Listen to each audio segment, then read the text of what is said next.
Bobby's boat sauce. Invented on a sailboat, boat sauce is so good that we literally scrape the bottle for all of the last drops when we run out in our house. Made in Portland, Oregon, it comes in classic and hot flavors. And you, our marvelous listeners, will get 10% off your first purchase at Bobby'sBoatSauce, all one word, .com. If you enter the word Power Dog, all one word, all caps, at checkout.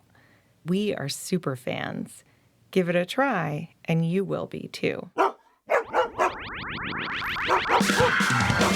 wanna visit Dogland and run with the power pups. You've got to love their style and how they never, ever, ever give up. Who loves dogs? Who loves dogs? We'll rise to the challenge. No one here is average. We are the power pups. You know we'll never, ever, ever give up. Dogs, dogs, you love dogs. Dogs, dogs, you love dogs.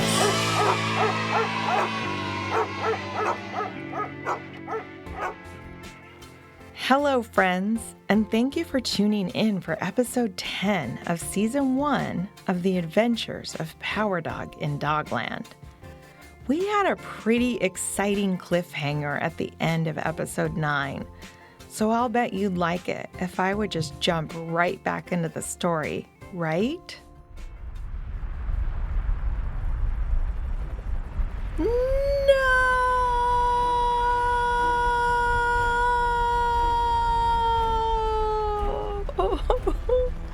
He shouted as ugly tears and snot burst from his eyes and nose. He headed back to where he believed Taffy and Fetcher would be, his heart racing in fear that they were hurt somehow. And then he realized that the entire bottom of the suit had deteriorated and sloughed completely off of his body. The shock that it must have melted scared him, and he flew straight up in the air like a hot dog rocket. There he was, way up in the sky, with only half a suit on the upper half of his body, and no lava catcher, and no way to get any lava. And even worse, he couldn't see the Dogmo speeder. Power Dog strained to use his super hearing, but all he heard was a volcano making its gurgling noises. He strained his eyes and hovered closer to the rim of the volcano, searching for his brother and cousin and just trying to not let the rising fear take over his mind and his whole body. He knew that fear could deaden powers. Just as he was about to drop into a dog puddle of despair, the chrome edge of the speeder flickered through the smoke. He flew as fast as he could, hoping as hard as he could that he would find Taffy and Fetcher okay. And he did, kind of. What he saw when he flew into them was Fetcher holding Taffy, who was unconscious. Fetcher looked up and yelled, "Power Dog? What happened to you?" "What happened to Taffy?" Power Dog yelled back to his brother. "I'm not sure," said Fetcher. "He said he felt Taffy's energy all of a sudden. And then he said, 'Big crystal cave.' And then he fainted. This was like, I don't know how long ago, but it wasn't that long ago." Fetcher looked Power Dog up and down and behind him a little bit. "Are you okay? Did you get into a fight with something? Where is the rest of your suit, and where's the lava catcher?" Power Dog slumped into the speeder and said, "Let's just go back to Meowie, Fetcher. I failed. Everyone's gonna be so disappointed." "Are you kidding me right now?" asked Fetcher. "Disappointed? Mom and Dad are going to be so mad at us for going rogue in the first place. They'll forget to be disappointed. We're gonna have consequences for weeks." Power Dog tried to eke out a smile for Fetcher, but he didn't have it to give. His whole body ached and his heart did too. Fetcher strapped his brother in. Then he strapped in the still unconscious Taffy, while Power Dog just stared off to the side, tears still streaming down his face. Fetcher tried to think of anything he could say or do as he drove the speeder back down the side of the volcano towards the sea, and he couldn't think of anything. Meanwhile, the creatures in the crystal cave were talking, and the floating Taffy, who was starting to seriously wonder if she was gigantic now, was watching intently and starting to pick up words between the creatures. She heard a lot of words that all sounded like Abba, Jabba, Wabba, blah blah. But every few words she would hear something she knew, like caring or together. At one point she lunged towards them, but her body just kind of floated in place, and she wasn't able to get to them at all. The larger creatures were handing the cool torch orb thingies out to the smaller creatures, who were playing with them with their kind of arm-type appendages. One of the creatures just tucked their orb away into their own body, and then they started crying. There were no tears, but there were mournful sounds, and Taffy felt sadness emanating from the creature. It was at this moment that she realized, or felt fairly certain, that the crying one was the one they saw at the college and in the strange cave. She suddenly felt so much emotion wash over her. She felt so sad for the creature, who seemed little to her now. She marveled at how it was almost hard to remember how big the creature had seemed when she first encountered them. She was shocked by her own desire to reach out and even hug them. All of the creatures turned to the mournful one, and they moved in. Meanwhile, Fetcher was the first to see the boat as he drove the speeder around the corner, underneath the volcano and into the sea. Power Dog was staring off into the distance. Taffy was still out cold, and his face was hanging down over the straps that held him into his seat. Fetcher could make out the outline of his mother standing on the bow of the small golden boat. He thought for a moment about turning the speeder around and running away so they wouldn't have to explain themselves, and he just didn't want to look her or his father in the eyes. Power Dog turned and saw them, but he also saw the heads bobbing in the water next to the boats and wondered out loud, "Who is that in the water?" Okay, normally I would say meanwhile again, but we're going to back up a little bit and actually talk about something very important that you need to know about. It happened before Power Dog, Fetcher, and Taffy went to the volcano. It happened right as they were leaving the harbor at Meowie. The meeting in the hall of the Order of the Phoenix was starting to break up into smaller groups of scientists, all working furiously, when Dog Wings and Mom Slice rested their heads on one another. Dog Wings said, "I think it's time for us to alternate taking rests now." Mom Slice nodded and said, "Yes, I can go meditate to rebuild my energy. Will you come find me in the back garden behind the hall if any conclusions or discoveries are made?" "Of course," Dog Wings nodded. "I'd love to try to go get an update from the Seekers on where Taffy and TikTok might be. Do you remember if it usually takes them this long?" asked Dog Wings. Mom Slice sighed. "I'm afraid I don't remember. I don't think I was ever exposed to a Seeker investigation when I was here in my youth. It's weird, though. My memories are so foggy." Dog Wings looked concerned. He had not known her to ever forget a thing. They hugged, and then Mom Slice began to make her way across the hall so that she could slip out the back and recharge with her special energy meditation. As she was about to slip out the door, she saw Dr. Laynard and Maxrow engaging in a heated argument, and she clearly heard Maxrow say, "They will be discovered, and it will be all your fault," to Dr. Laynard, whose fur was bristled. They both saw Mom Slice see them, and they hushed immediately, then turned their heads away from her. She thought about approaching, but then decided against it. She was a mediator by nature, but she also knew that she didn't have the energy for any internal affairs or problems with the Fennecs. If it were any other Fennec, she thought to herself, shuddering a bit as a few very dim memories of being alternately hazed and then shunned by Maxrow when they were all teenagers came trickling back to her.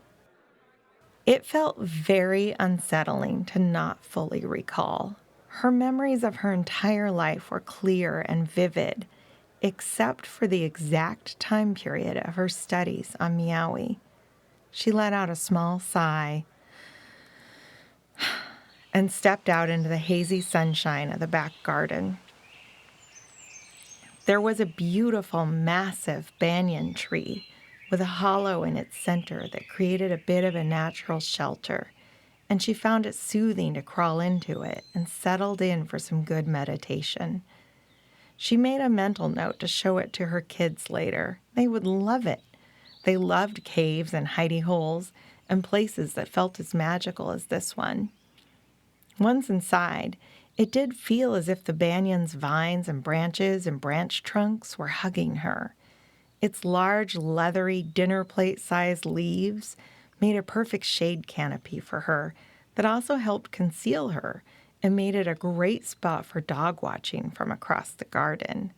She settled in, turning her paws upwards and closing her eyes, slipping into a pristine, meditative state. And when she opened her eyes again, she was stunned to see that she was floating off the ground inside the banyan tree cave. And the sky was purple.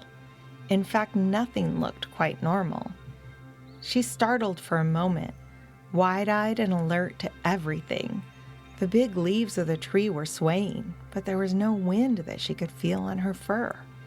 And the leaves were shiny and iridescent now, reflecting silky rainbows like pools of oil. How strange, she mused out loud to herself. Isn't it lovely, though? A voice spoke out. Mom Slice looked all around but didn't see anyone. Then, Power Dog strode out into view from another part of the tree, but he was wearing a strange gauzy garment with a kind of cape. Power Dog? She said. And when he smiled at her, she realized it was not her son. Who are you? Ah, yes. In this state, I look like your son, Power Dog. That is because he is very much my reincarnation. I am your ancestor and the first dog of many powers. My name is Lahikamihu. What? Who? Mom Slice was staring at the strange figure as he floated closer to her and matched her every move like an image in a mirror pond. You don't remember, do you, when we met here before? He asked. Mom Slice felt sadness about this and nodded, looking down at her paws and beginning to feel normal about floating. Where are we right now, to you? She asked. Ah, good question to ask, Unala. We are in the timeless place, a plane of existence in which our spirits can communicate across any length of time or space. This sacred banyan tree is a spiritual portal to this place, and you have to reach a deep meditative state to access it. I am so glad that you did. I am here to tell you something important about your son. I came through time before to tell you about your son, but those memories, they have been taken from you, he said. She suddenly felt rage build up inside her as the statement rang as true as any truth she'd ever heard. She knew without a doubt, but also without knowing how, that someone had indeed taken her memories of Meowie from her. She had no way of knowing how that could be, but it was. Yes, said Lahikamihu. You have every right to be angry, but control your emotions until you find out. Not only how they did this, but why. The why is going to be more important. Do you need time now to process this before I tell you what you need to know about Power Dog? Mom Slice readjusted her floating posture, shook her head, relaxed her jaw intentionally, rolled her shoulders back, and said, "No, tell me everything." Lahikamihu nodded and said, "I need you and your son to defeat the volcano that destroyed my village, and together you will."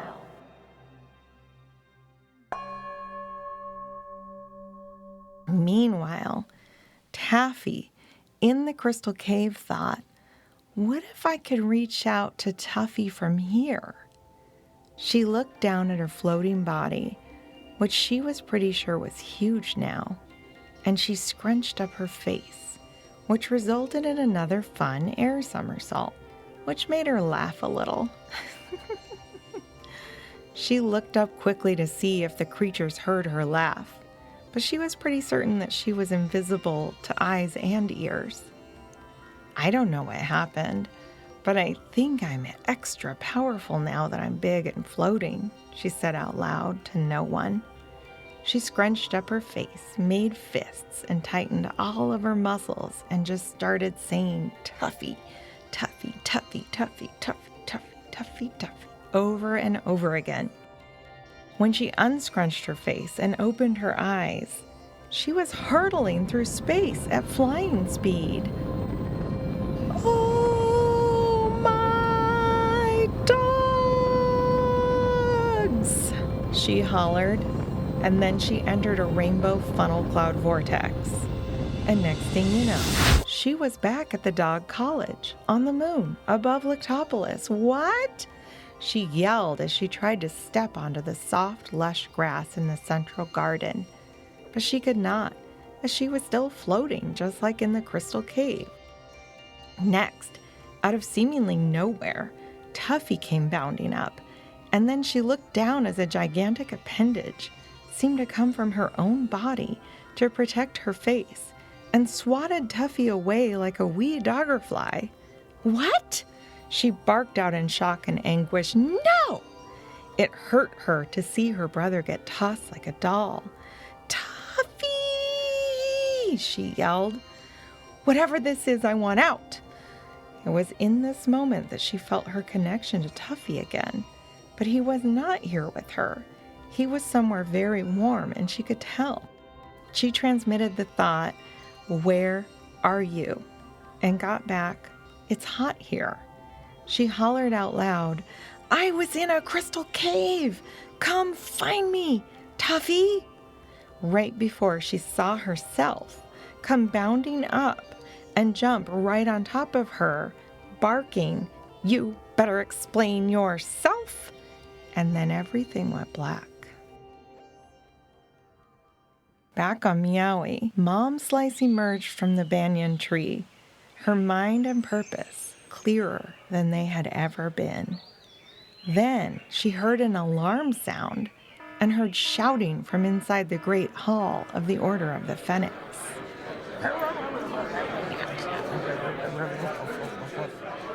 Dogwings pulled up right onto the grass, which was certainly not permitted, in a kind of open-air Jeep-type vehicle with President Sandals, a large white sea dog with black spots all over, an otter-type sea dog, and a gray sea dog. "Get in quick," he shouted.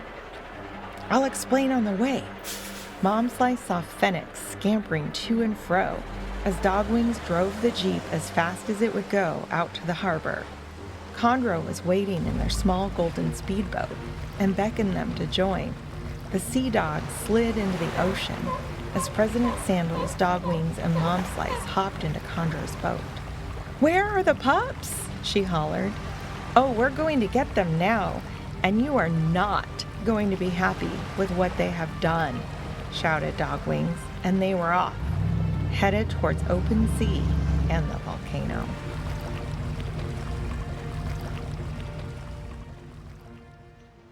That's all for today. Tune in next time to find out how the story will unfold.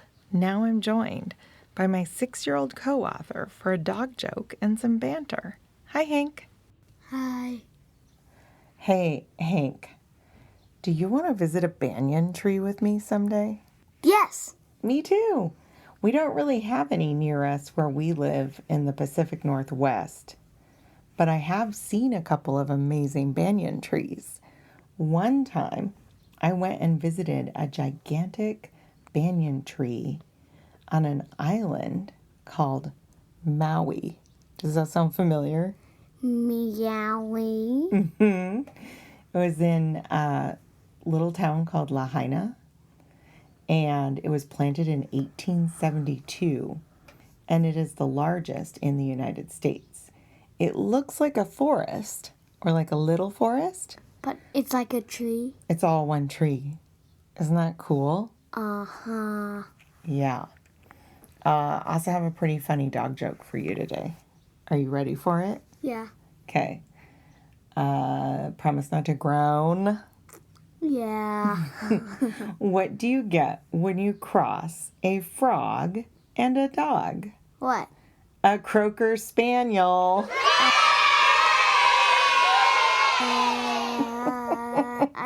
Do you have a joke for me? Yeah. Okay, tell me.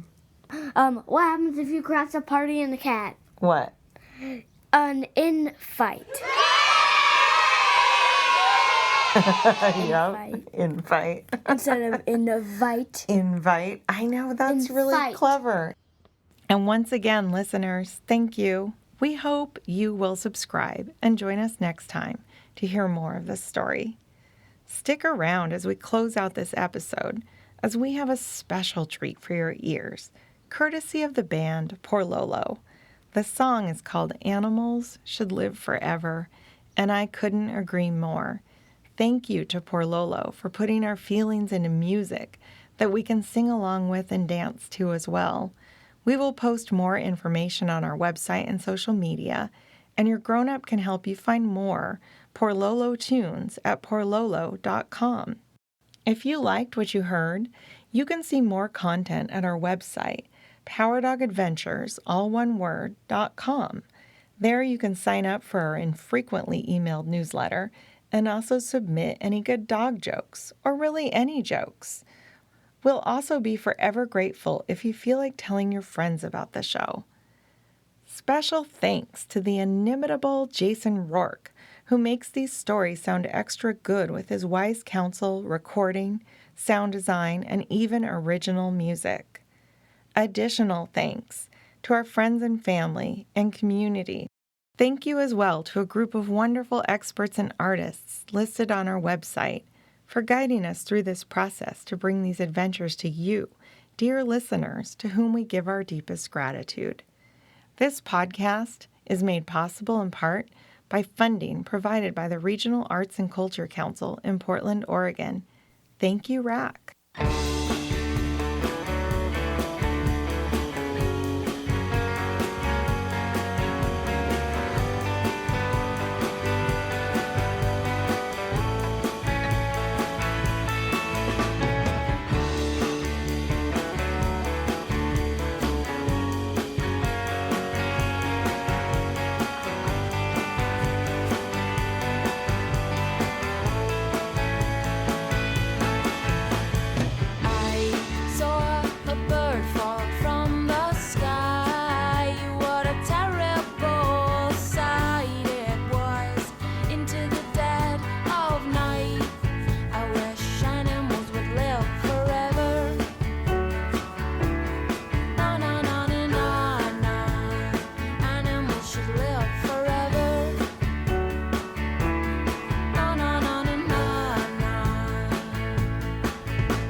tiger in the house?